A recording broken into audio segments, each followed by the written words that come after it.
Жігіттер, қыздар қандай ыңғайсыз немесе бір түрлі нәрселерді жасайды? Барлық комментарийлер reddit.com сайтынан алынған. Видеоны бастамастан бұрын достар, TikTok профильге кіріп, YouTube батырмасын басып, менің арнама жазылып кетіңіздер. Барлық видеолар біріншімен осы YouTube арнада шығады. Сенің заттарыңды алады да, ұмытып орнына қоймай кетеді. Сосын сұрасаң, жоқ, мен алған жоқпын дейді.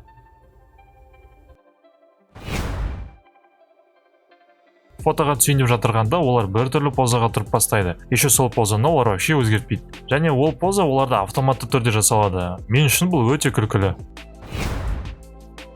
Тамақтанатын жерді өзі таңда дейді де, айтқан варианттардың ешқайсысын таңдамайды.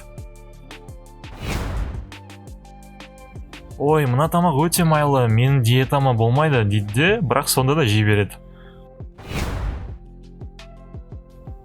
Қыздардың барлығы сообщение жазғанда бір түрлі смайликтер жібереді.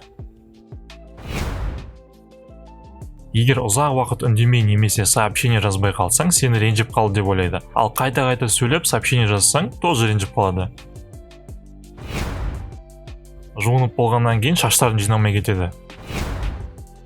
Басқа қыздардың қалай киінгендерін аяқ киімінен бас киімге дейін қарап шығады. Қызыма 50 сөзден тұратын ұзақ сообщение жаздым. Ол маған окей деп жауап берді. Не нәрсеге окей дедім, мен ол жерде көп нәрсе жаздым ғой. Қыздардың көбі комплиментті дұрыс қабылдамайды. Комментке қандай әдемі қыз деп жазсаң, ой, сен менің обычный түрімді көрмедің ғой дейді.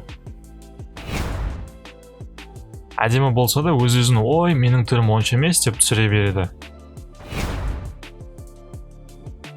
Зиян екенін білсе де каблук киіп жүреді. Арасында киген ештеңе етпейді әрине, бірақ всегда киіп жүрген қыздарды білемін. Неге өзіне зиян әкелетін нәрсені сонша уақыт киеді, басқа ыңғайлы аяқ киімдер жетеді ғой оларда.